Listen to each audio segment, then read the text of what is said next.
Hey guys, what is going on? We are in the zone here as always with Giancarlo Aulino, and we're going to start it off today, Aulino, with some Leaf rumors because trade deadline, as we know, always it's not really around the corner. Yeah, we still have some time, but now is when the talks start to come, the rumors start to ramp up a little bit, and we've seen a lot of names that we never thought would potentially be traded, but hey, the time has come. Their contracts are running out, and the Leafs have been linked to almost all of these guys, obviously, because they are the Leafs. They're one of the most historic franchises in the game, and they're in a good spot where they're trying to get a Stanley Cup, whereas the other great franchises like, Montreal and Detroit and Chicago are reeling right now. So, with that being said, Alino, I'm just going to list off a couple names that are one of the top baits at the trade deadline, and just let me know where you think they're going to go. So, the first guy I'm going to start off with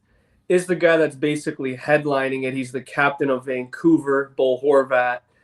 He's the guy, Alino, that could really do it all. We've seen his goal total go up this year. I think he's just, I don't know if he's playing to leave Vancouver, but I think his confidence right now is at an all time high. Where do you think Bo Horvat best fits, Aulino?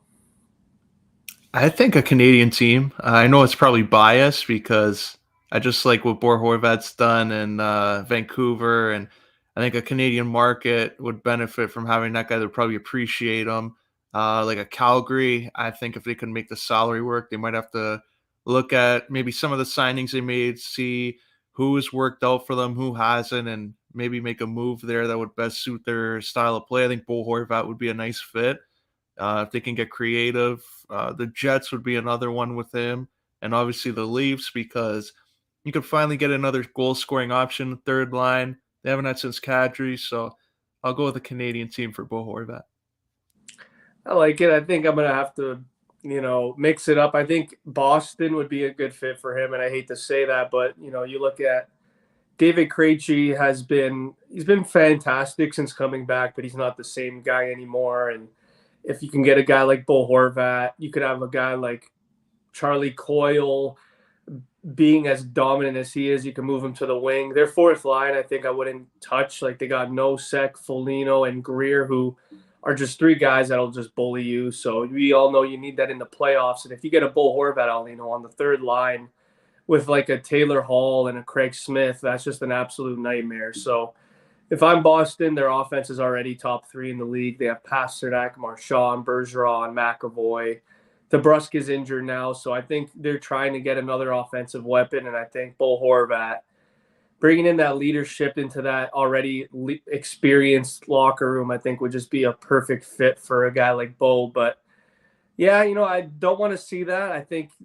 Edmonton, I think would be another good shout for Bo Horvat. I think you look at their bottom six forwards, Aulino, and it's not that good for Edmonton, and I think that's what's been their biggest problem over the last couple of years. Obviously, the goaltending with Mike Smith last year just didn't get the job done, but you now have a guy like Stuart Skinner and Jack Campbell, say what you want about him, when he's on, he's on. Like he'll be a streaky goalie, but Bo Horvat, man, on that third line, that would be absolutely incredible. I think for a guy like a Draisaitl or a Nugent Hopkins, it just eases a lot more pressure off of him, and that's just another power play weapon. So I think Edmonton would be a good shot. I like Calgary too, but Boston, and that would just be an absolute nightmare for us. But we got to go to another name here. I think this is another guy that just you look at his stats this year, Alino, and he hasn't really been getting it done, but he is an all-time great, and that's Patrick Kane. I know Chicago's been reeling, Aldino. They're not good at all. Their top line consists of Athanasiou and Max Domi, two free agent signings last year. We all know that Patrick Kane, man, he's been the guy for so long. Do you think he takes a backup role here, going to a contender? And which contender, Aldino, do you think would be best in terms of fit and in terms of salary cap situation? In terms of fit, and if they can obviously make the salary cap work, Edmonton jumps up because of McDavid and Draisaitl, and that would just be, I think, game over for the West. If you can add Kane and have his playmaking ability with that core, I think it would be scary. I think the Leafs can be a sneaky team here to make a run. I know it's been talked about for a while that Florida was in the mix, but I think with Florida, they made a lot of moves there, and then you have Kachuk, so they went in another direction where it looked like the deal wasn't going to come together. So it looked like they moved on. Maybe if Kane is available at the right price, it would try again. But I think right now the Leafs have a nice position here, especially with Muzzin on the LTIR. And I'll go even further on that. That I think Dubas has to be a big gamer as a GM here, and I think he should offer up Nice and whoever first round pick, and also throw in another pick on the condition that Jonathan Taves gets bought out, and the Leafs can sign him on a minimum as a free agent. And then a condition will throw in another first rounder in the mix. So I think Kyle Dubas has to sweeten up the pot there and go and kind of do what the 03-04 Leaf regime did when they brought Neuendijk and Owen Nolan. I think this is the time to go all video game out. You want to get a cup, you have no time to go 5 years down the line and say this prospect's going to pan out, because we saw with Robertson, it's not obviously going to be so smooth. So let's go after it. Let's get Kane and Taves on the Leafs. Yeah, I think that's a really good assessment. I think Kane it would be a perfect fit for a guy like Matthews. We've seen them play together. 20. I think it was in the World Cup of hockey, or they've had glimpses of playing together. But just imagine Marner, Kane, and Matthews on a line. That is a video game. That's something that you only see in franchise modes. On your couch. So I think when you look at Patrick Kane being available, and yeah, you look at both the salaries and it's a joke, both at 10.5 million, but what they've been able to do, Aulino, is just ridiculous. These are two guys that they have 3 cups.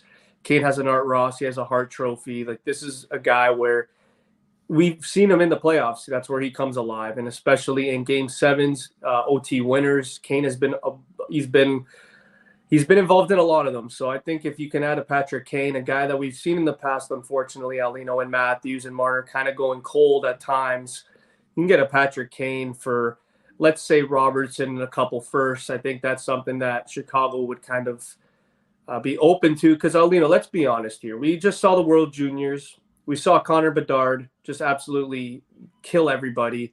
I think at this point in time, you look at the Chicago Blackhawks, I think they're just going all in for Bedard at this point. I don't think they really expect to get a massive haul for Patrick Kane. I mean, obviously you would hope they do, but I don't think they would be so opposed to not, just to have a better shot at getting Bedard, man. Yeah, I agree. And also, like, he's at a stage of his career where he's not going to probably re-sign and take a lot less to stay in Chicago. So unless they're offering him more to stay, and I think he's done enough for that organization. He's won cups. He's already a legend. His jersey's going to be retired when he eventually calls it a career. So I think he'd be happy. They'd be happy just to move on and end on a positive note, unlike some of the other players that kind of just kick to the curb there. And I think they can use that positive press there. So I wouldn't be opposed to Kane just getting traded for obviously what he's worth, but retained salary, let him go win another cup somewhere else, and then go as a free agent wherever he wants to go. So I think it's time now for Kane and Taves to move on. Yeah, and talking about Taves, I think Taves would be a great fit for Winnipeg too, man. Like, they're a surprising team this year. I didn't think they would be a top 3 team in the Western Conference halfway through the season. I mean, Rick Bowness is a hell of a coach. I went to the game the other night when they faced the Jets, and the Jets, they absolutely deserve to win that game. They peppered us with shots. Samsonov was incredible. Josh Morrissey is looking like a Norris type of defenseman out of nowhere, which to me is still the story of the season. Him and Carlson have just been the biggest surprises in a long time. And I think if you get a Jonathan Taves type of guy, Aulino, for a Jets team that's already surprising, put him on the third line with a guy like an Adam Lowry and maybe a Cole Perfetti. I think that's a perfect third line. You could still have Blake Wheeler and Scheifele do their thing on the top. You have another duo in Dubois and Ehlers and even Kyle Connor. So, like, the Jets are a team where they're a sneaky option for a guy like Jonathan Taves, who can log about 15 minutes, get you maybe like 10 to 15 points in the postseason if they make a run. So I think Winnipeg would be a good fit. It's his home too. So I wouldn't be surprised if Taves, if it wasn't Toronto, it would be Winnipeg. But Aulino, how crazy would it have been if Buffalo was a little bit better in the standings? Do you think Patrick Kane would have gone home to Buffalo if they were somehow in that playoff spot? I think it would be possible, but I think Kane as a free agent target for Buffalo is a lot better because you wouldn't have to give up anything. I think they're going to look at the options that they have, and I would say Kane going to Buffalo in the offseason and a free agent deal once they had enough time to clear up some space and just put a team together that would be a best fit for them. I think that's a more likely option than them just trading all these young players that have come up and been a big story for them. So I think as a free agent destination, as a trade destination, probably not. But even just talking about his teammate Taves, one thing I forgot to mention, I'd love to see him sneaky, like Pittsburgh, if they were to be sneaky there and pick him up, because that was a team that could have drafted him all those years ago and they picked Jordan Stahl instead.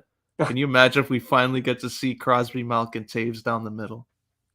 That would be a dream come true. I would probably have to just get a Taves jersey just for the hell of it because that would be absolutely insane. That would have been like the meme of the decade.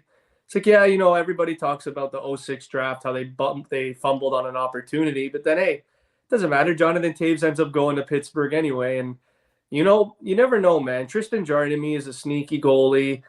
Obviously every single year, Aulino, we've written these three off for maybe the last year and a half since COVID started, and they just keep producing. They keep making the playoffs every year. So, I mean, they haven't been too successful the last couple playoff series, but if you add a guy like Taves with Crosby and Malkin, I think the competitiveness can really bolster well for them and have them win a series. But I want to continue with these names, Aulino. I see there we got Ryan O'Reilly being another option for the Leafs. And I love the guy. He won the Conn Smythe when the Blues won the Cup. He was a big 200-foot player. He was going up against Bergeron every single shift, and we saw that he was basically a point a game in the playoffs.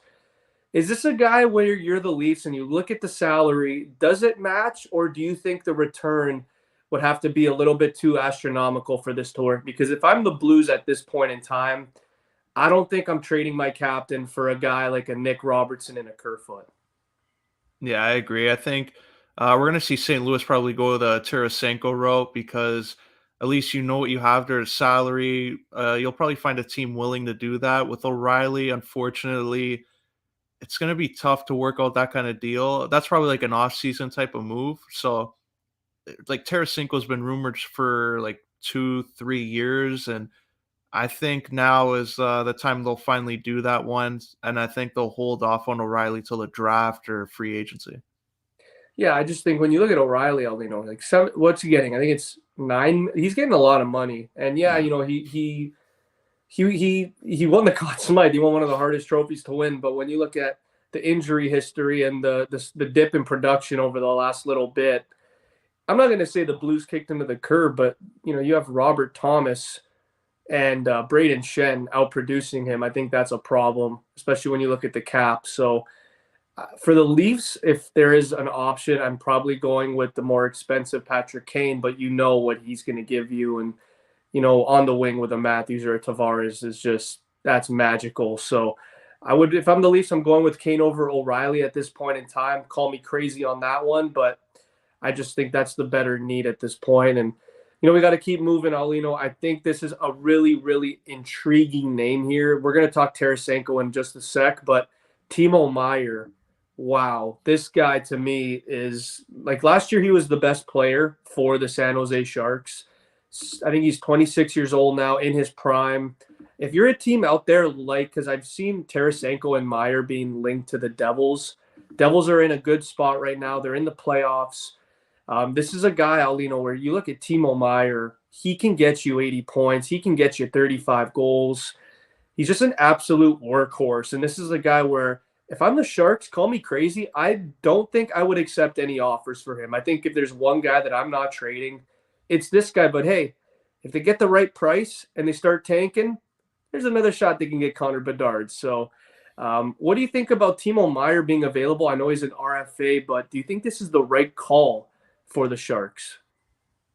Yeah, this one's an odd one because it's kind of a surprise. You would think he'd be a guy you'd want long term in your organization, but for them to say they're going to allow him to talk to other teams, that's how I think that signifies a move there. So I think because he's talking to other teams there about an extension, I think it's going to drive the price up a lot. And I think the Sharks are going to benefit here. So it's understandable why they're going to make that risk.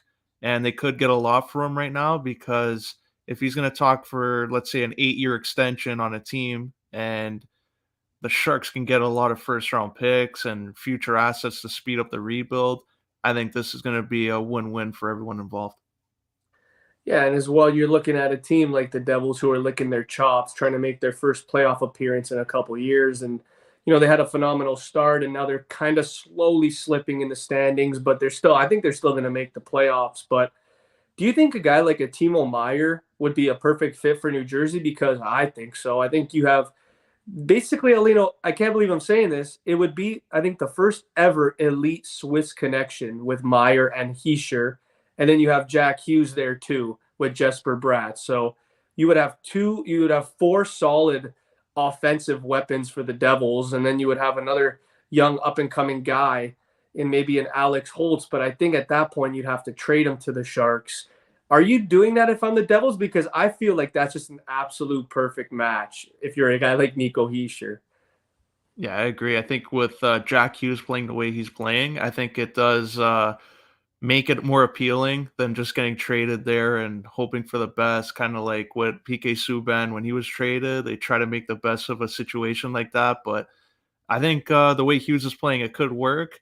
If Meyer goes around, though, I look at Washington as a team because they want to be competitive with Ovi there, and you have Mantha, who I thought would Oh, be a lot better now. But if you can add Meyer to the mix there and have those three guys just throwing their body around, I think that could be a very good fit for a guy like Meyer. oh, that'd be insane. You have Ovi, Meyer, and Wilson as wingers. Good luck. That's a nightmare. Just physicality at its best. But like Alino, I want to just quickly talk, even kind of transition to Tarasenko too, because he's been linked for the longest time to like three teams, and they're all in the Eastern Conference. It's in my opinion, I think the best fit would be New Jersey because again, you have Jack Hughes as that elite center. Tarasenko's a guy I think that has to get a little bit more rejuvenated, maybe go to a different team, maybe he could be a 40-goal scorer again. Do you see him going to the Devils, or do you think, the Rangers have that nice package to land a guy like Tarasenko to align with a guy like Panarin? Yeah, I remember like when the rumors started, I think it was 3 years into his deal, and he does have the modified no trade and the no trade that he obviously wants to waive, but he's going to be in charge of where he goes. So if a team comes up with an offer and St. Louis likes it, but he doesn't like the fit, he can decline and veto that. But if it's a team like the Rangers, I think that would be an option for him. And just looking at his contract, he is in the final year of his deal, so it might make him a little bit more open to moving elsewhere. I think the Florida Panthers would be another good fit for him because they have guys in there that could score. They can be that gritty team, but if you got Tarasenko there, that might put them over the hump. So I'll go with the Florida Panthers making a run at Tarasenko. I like that. We got to quickly move on here. Edmonton, we all know they have their defensive problems, Aulino, and there's one guy out there that he has been rumored, and he has had a phenomenal season. He's actually been the surprise of this year for me. Erik Karlsson has also been open to being dealt at this point in time. Do you think Edmonton would be the best fit for a guy like Karlsson? You have Erik Karlsson and McDavid on the same team. Or do you think a more likely option would be a John Klingberg on the back end, more realistic for the Edmonton Oilers? Yeah, if I'm San Jose and Edmonton comes up and you see the kind of moves they've made in recent years, I would accept that whatever they're offering because they're going to overpay. So I would say, yeah, sure. What else do you want to add another first round pick to that? Okay, we'll do it. But I think Klingberg's a likely option. Carlson, I know San Jose would just probably love to trade him right now because his value I don't think is going to get any higher than it is now with the way he's playing. And maybe as crazy as it sounds, I think Ottawa in the offseason, if they come up with an offer, that might be a nice, appealing return there for everybody. And his contract, if they retain, let's say, 1 million, but they get a young like center in the mix, and Ottawa wants to clear up some room there if they want to add some free agents. So I'll go Ottawa off season. I don't think Carlson, the cap's going to work out for this trade deadline. Yeah, I agree there. I think, can you imagine they bring Eric Carlson back and then all of a sudden you see Mike Hoffman go back Oh, to man. Ottawa? Oh my God. Yeah, no, that would be hilarious. But I think, when we look at the trade deadline, I think there's not a lot of teams that are in a good spot to just buy. I think we're going to see a lot of selling points. I think teams like Tampa Bay are not going to be able to do much. So I think this is the year where the Leafs are going to have to be the team that's finally the most involved at the deadline. We've seen over the last couple of years, they had the Nick Foligno and they had a couple other signings like the Giordano and Blackwell last year. But I think this is the year, Aulino, where we see a big name come to the Leafs. And I think the more that I think about it, I think it might have to be number 88 from the Chicago Blackhawks because, man, this is the time for the Leafs, I think, to finally get over that first round. I know the playoff matchups is a joke. It's either Boston or Tampa, but I think we could do it. I got faith this year. I think I've seen a lot of grit. I've seen us play a much better defensive game, and Samsonov, man, he can be elite. So I think at this point in time, I know we have a lot of contract situations. Like, let's be honest, Aulino, is Samsonov really staying? Because I don't see it unless he takes a pay cut, but I don't see it. So regardless, I do think this deadline's going to be fun, but we do got to move on. I want to quickly talk, Aulino, about the All-Star game because the jerseys got leaked, and it feels like we're back in 2002, which I love. Don't get me wrong, but what are your thoughts on the layouts? We've talked about this over numerous podcasts in our in the zone career, and I think it's finally time, Aulino, that they get rid of this division bullshit because you brought back the old jerseys. It's time to go back to 5-on-5 and just have a nice, solid 10-7 hockey game where the best player on the ice gets 6 points. Do you think they should go back to that? And what do you think about the All-Star voting as well? Yeah, I think they really need to go back on that because, like, if somebody's watching, you're trying to sell the game if you're on the NHL every year. And if someone's watching maybe for the first time or hasn't watched hockey in a while and they're seeing 3-on-3, that's what they're going to expect when they watch a regular season game. And then when they turn on a regular season game, they're like, what the hell's going on here? Why is there 5 guys and a goalie and not 3 and a goalie? So they have to stay consistent. I think it was a nice little experiment. The players clearly never tried and cared about it even when they changed it. So I think they have to go 5-on-5, maybe do best on 3. Like every period is worth a point. And then you combine the score at the end and they won one period, the other team won the other period. And then the tiebreaker, kind of like the NBA where it's the first to however many goals. So that's probably an experiment they have to do with it. But the jerseys I like. I wish they added the alumni game on the first day, so the Saturday instead of some of the bullshit skill competitions they do. Put in an alumni game where you get to see like Yager, Lemieux, Gretzky all play, sell the history, and Sunday night is where the guys in their prime come out and play. Exactly. I mean, I love the whole, like look at those jerseys. The Eastern one is beautiful. Both of them are nice, but I think you look at the 3-on-3 setup and it makes no sense. Like you have 2 jerseys. There's not 4 jerseys anymore. So how is this going to work? It's just the Atlantic and the Metro are going to wear the East and then the other 2 are going to wear the West. That's complicated as hell. I think they got to get rid of the 3-on-3, Aulino. Like, let's be honest. It's fun in the regular season in overtime for the 5 minutes just because, again, you have a lot of on-man rushes and the game can end. But in an all-star game, it doesn't really do anybody any favors. Again, you're trying to basically promote your best players in the league. And I think a 3-on-3 game just does not show it very well. Let's say a guy like a Darlene, or I know he's not even in it, which is absurd. He should be in the all-star game. Like this is so stupid. The team like in the Atlantic Division, there's not one defenseman. They're all forwards, which makes 0 sense.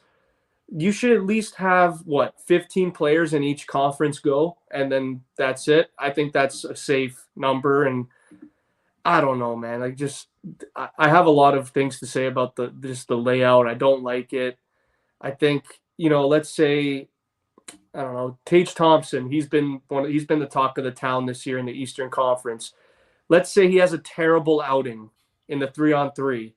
No one's going to talk about Tage Thompson. And I think the whole point of the All-Star weekend, Aulino, is to showcase the guys that are doing fantastic. And these little 3-on-3 tournaments really don't do it for me. So I think the All-Star game, Aulino, is a way they have to do a better way in showcasing their talent. I know the skills contest and the fastest skater and all that, it's cool, but I don't think it showcases them enough from an individual standpoint. So I got to go with the 15 players each conference, go the old fashioned way. You have the six best defensemen, maybe seven, and you have the 9 to 11 best forwards. I think that's the best way to do it.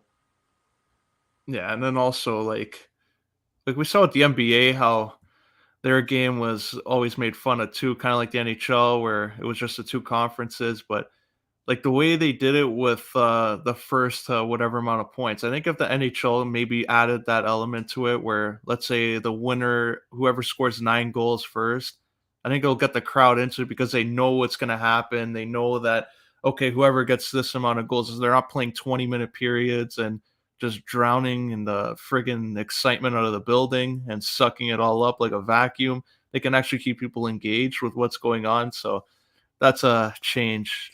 They really, whoever's in the NHL office, like start making some changes here. It's not set in stone. The rules of an All-Star game, you can experiment with it. That's what the NHLPA and NHL should be doing at these meetings instead of talking about where the next golf course and what the next meeting is and where in Florida they're going to be doing it and who's going to spend like X amount of dollars on the next jersey. So I think that's what they should be doing from now on.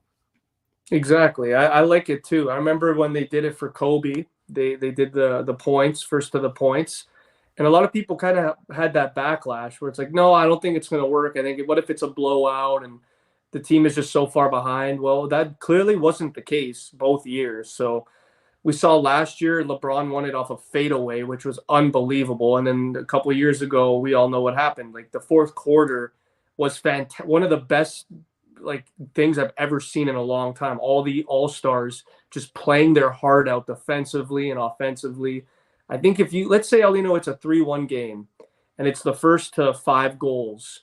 Don't you think the team with 1 goal is going to literally try and defend the shit out of that other team? I think so. So there's all these little nicks that they got to do with the All-Star game. I love the way you put it. I think they have to at least try and adapt to it if the NBA is doing it, and they're doing a fantastic job. They do the alumni well, they do everything well. And you look at the All-Star game for the NHL, it's more of a yeah, we're in Vegas and we're going to make all this money, and we kind of don't care about the end result that's on the ice. So I think they got to change it in a big way, and it's a start with the jerseys because the last couple of years I like 4 jerseys. Come on, that's terrible. Yeah, it's a fucking Too many. circus. Yeah, it's just a joke. But now we got to move on to WWE. We have, man, like the Royal Rumble. What's happening here? This is. I have not been this excited, Aulino, for a Rumble since 2017 when we saw all those legends on the poster. We saw Undertaker, Goldberg, Lesnar, and we ended up seeing Randy Orton win. Because again, Roman Reigns was in the final, and hey, we need a cheap pop. We're gonna have Randy Orton eliminate Roman Reigns to win it. So, what are your thoughts? I know we saw. I think it was last week. Cody Rhodes has officially been announced. I'll start with that. Do you think he should have been announced, or do you think he should have more been a surprise entrant? I'm good with him being announced because I think they got some surprises up their sleeve there. I think this is going to be a year we hear that glass shatter in the Royal Rumble and Stone Cold's going to come out. So I think if Cody Rhodes is being announced ahead of time, I think they got some surprises with Stone Cold Steve Austin, maybe even Edge coming back for the Rumble match. Shawn Michaels, I would have slotted in if he wants to do it in his hometown, but I think Stone Cold, safe bet. If I'm predicting of who's a name that can come out, I think this can actually be the year he does it.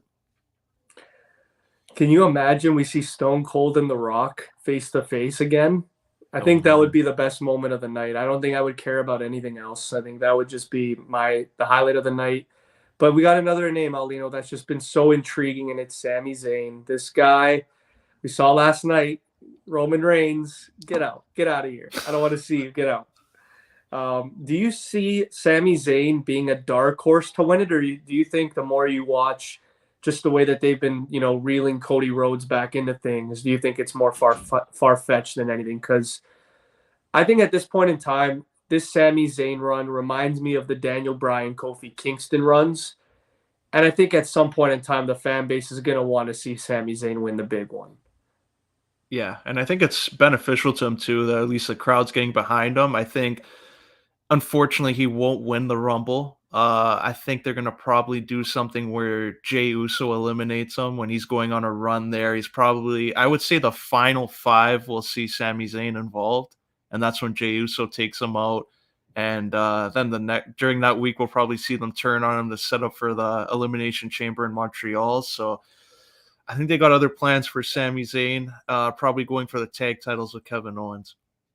I like it. I think that's been something that's been linked forever, and I mean, it's not like it's a consolation by any means. I just think the fans would want to see him dethrone Roman, but again, I don't see him being the guy to do it. Another name, Aulino, that I think he's had a phenomenal year so far is Austin Theory. I know he's not going to win the Rumble, but what do you expect for him around WrestleMania season? Because this guy's stringing up some wins. He's taking on Bobby Lashley.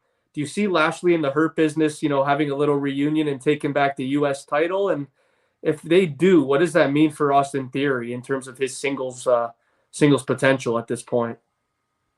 Yeah, with the Hurt Business coming back together and Omos being a part of it too, of like probably, I think that's going to make them like a dominant faction where I would think Lashley comes up short for the title and goes after Brock, and probably I would favor Lashley if they're going to go with the Hurt Business and be committed to it. I think they'll give Lashley the big WrestleMania win over Brock, and I think Austin Theory, they're gonna maybe pull the trigger on him versus John Cena because Vince McMahon's back in the office, and Austin Theory was his boy. Everyone was clowning on him when Vince McMahon left, but the old man's back in charge, and I think Austin Theory is going to benefit from this. Yeah, I think a match with John Cena would be beneficial. We all know Cena, I don't think, is winning the match, and if he does, that's a joke. But I think Theory getting a win over a John Cena would just be astronomical for his career, and he's proven that he can definitely be a top heel in a different character when he's motivated and focused. Man, his match quality, wow, incredible stuff from Theory so far this year. And say what you want about Seth Rollins, he's always a name that's been intriguing me. And in the main event, where do you see Seth Rollins, man, coming into this WrestleMania? Because he's always been linked to Roman Reigns. There's always that little intrigue there, but do you see a guy like Seth Rollins like being a key part in WrestleMania? And if you do, like, who the hell is he going to face at this point? Yeah, I think Seth Rollins is going to be lurking around there in the main event spot, main event scene. I think they're going to probably go back. I know it might sound crazy, but I think him and Cody again. Like, I think this whole face turn for Seth is going to be short because once Cody comes back, I think it's going to spark that old tendency in his mind that he's got to one up everybody, and he hasn't got that win over Cody, and Cody beat him with a torn pec. I think they'll play that up going into WrestleMania, and I think that's where Seth is going to go back to his old ways there. So you think Cody Rhodes is so you think The Rock versus Roman Reigns is slated for WrestleMania? Yeah, and I like how all these reports are coming out that The Rock's not going to be in shape for WrestleMania. Like he probably wasn't even already scheduled like 8 months ago, and he doesn't think he's going to be in in-ring condition. I think they're trolling people online because they have a whole bloodline acknowledgement ceremony scheduled, and it just so happens to be on the 30th anniversary of Raw before the Royal Rumble on that Saturday. So I would assume The Rock's going to come out to just interrupt things a little bit and announce he's going to be in the Rumble so they can advertise it, make the most out of it, and have Stone Cold as a surprise so they can get the fans, get that pop from the surprise factor of the Rumble. What do you think about Judgment Day, man? What do you think about them? Because there's times where I feel like they're hinted at being like faces when they're going up against the Usos, and it's like, or the Usos are faces. I don't know. It was just a really weird dynamic the last couple Raws, but this Dominic Mysterio, we're gonna get him versus Ray at WrestleMania, and it's gonna be an absolute treat. I think this is where we see Dominic maybe get a roll up. I don't think he's gonna win it like clean, but I think this is where we see Dominic get the win, and people are not going to be happy, man. I think at WrestleMania we're going to see a Dominic and an Austin Theory win, and I don't I don't know if a lot of fans are going to like that, but they're the future, it looks like. So I only love. I think again, I've said this so many times, Aulino. Finn Balor has to be doing something else, and I know that he still has that unfinished business with Edge. You think Edge and Finn Balor would be a marketable match at WrestleMania?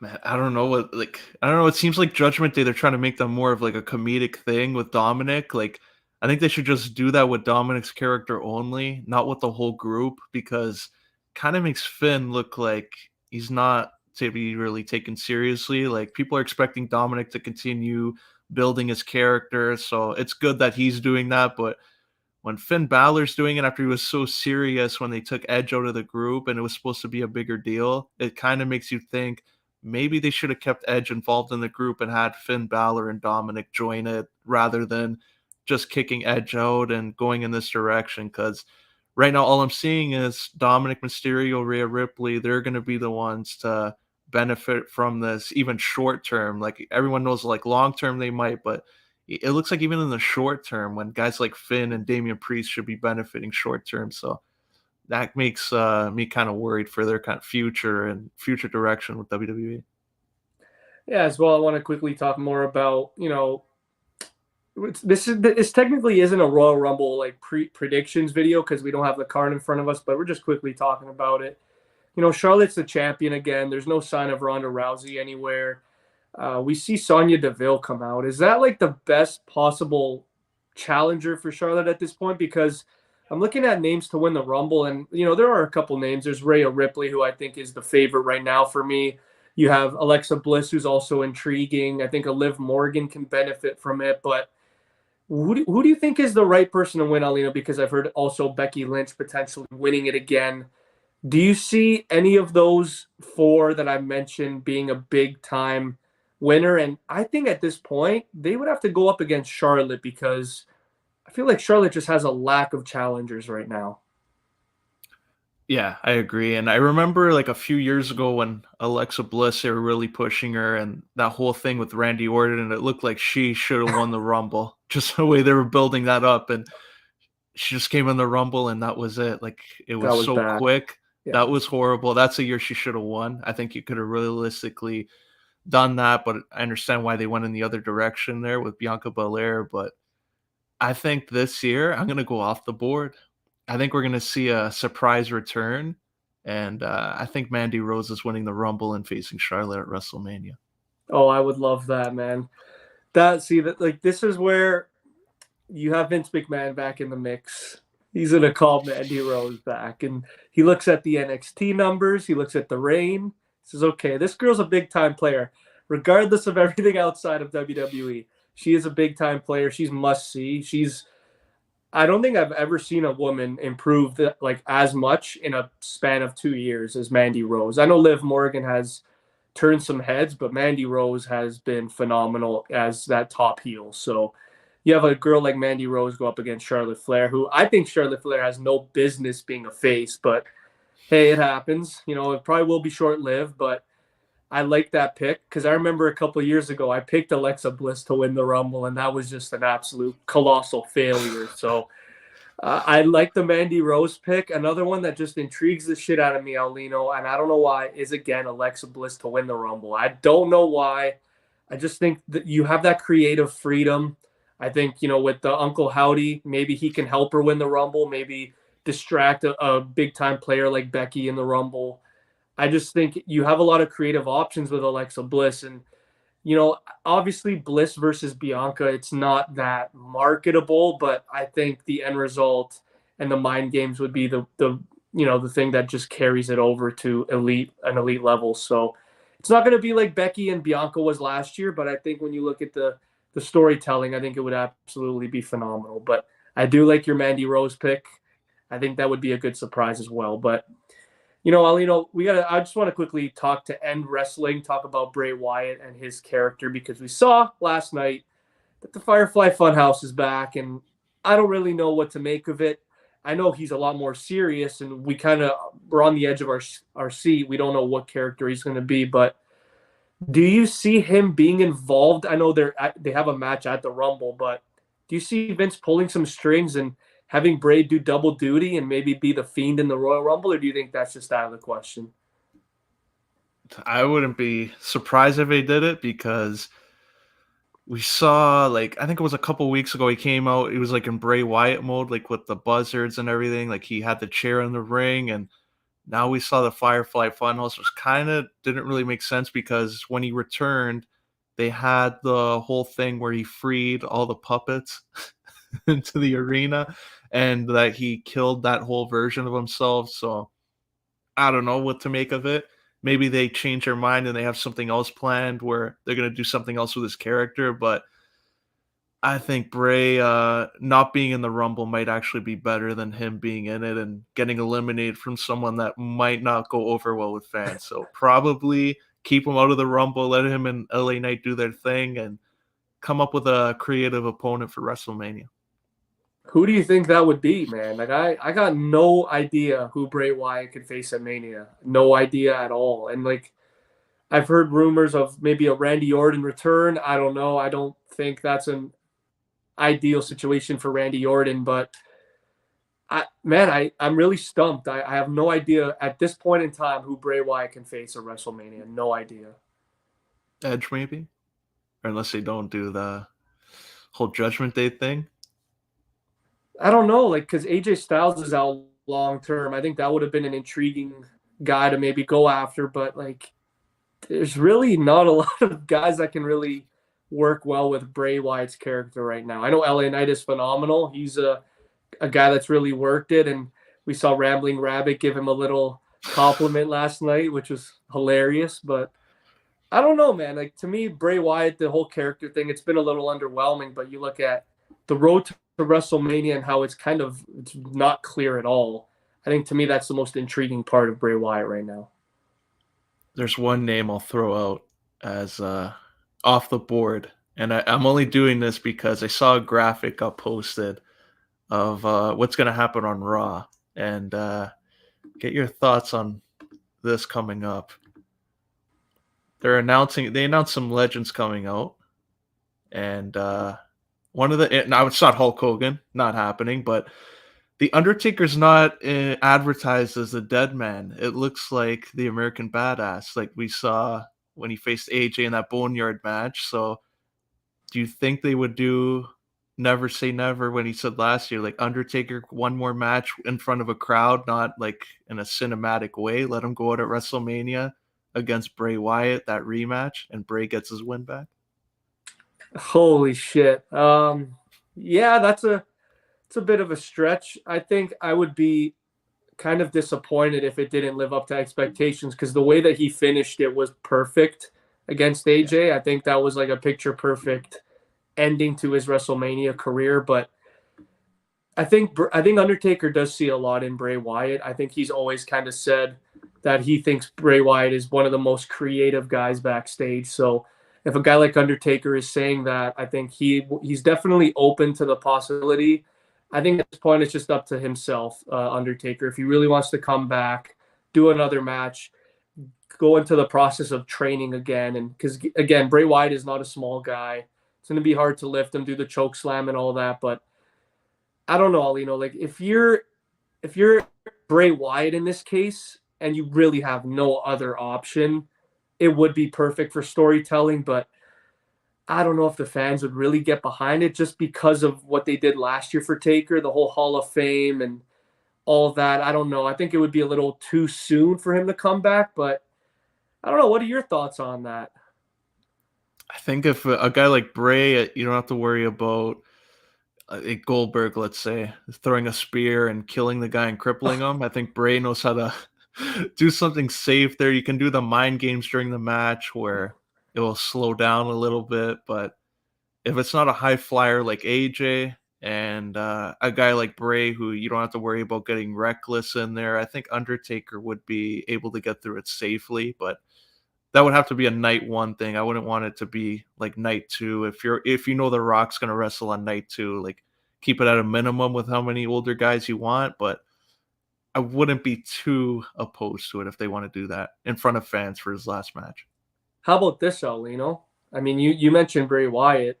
How about Undertaker coming out on Monday, and you have, I mean, I'm only saying this because you look at the theme, but how about Judgment Day comes out, and you see maybe Finn Balor go up against, try and go toe to toe with the Undertaker. I think that would be another cool thing too. You can maybe have him start going it back into his dark place, Finn. Maybe be the Demon. You have the Demon versus the Dead Man at WrestleMania. I don't know. I think that's a little bit of a stretch, but I think I would love to see Finn versus the Undertaker because I think that would benefit the Undertaker the most. Finn Balor's what, 195 pounds? I think that would just be a match where Finn Balor can carry it. He can carry the pace of it.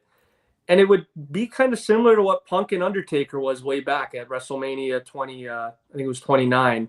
So I love it. I think this is a great opportunity for a guy like Finn Balor, who we've said has been floundering since joining Judgment Day. What do you think about that, Ali? Do you think you could see Finn versus Undertaker if they don't want to go with Finn versus Edge? I would like to see that segment where they interrupt Undertaker dressed like that, and Dominic comes out looking like he's straight out of Saints Row, and go up to Undertaker and just try to rough him up a little bit, just to like try and intimidate Undertaker. Have Kane in there staring at him with a mask. I think there's a gold there if they want to have Dominic interrupt Undertaker. Yeah, that'd be awesome, man. That would just be perfect comedy. I know on Monday I'm tuning in 100%. That's going to be absolutely phenomenal. But I think that's it for this week's episode, man. We talked a lot about the NHL trade rumors, the All-Star game, talking about Patrick Kane potentially coming to town. I think that would be an absolute treat. And hey, you never know, man, with WWE. Now with Vince McMahon back, there can be a whole different, the creative can just take a 180. And I think right now, I'm going to say Cody Rhodes wins the Rumble. You say The Rock. I think it's going to be fun either way. But anyways, this was another great episode. This is Giancarlo Aulino, Chris Martelli, signing out.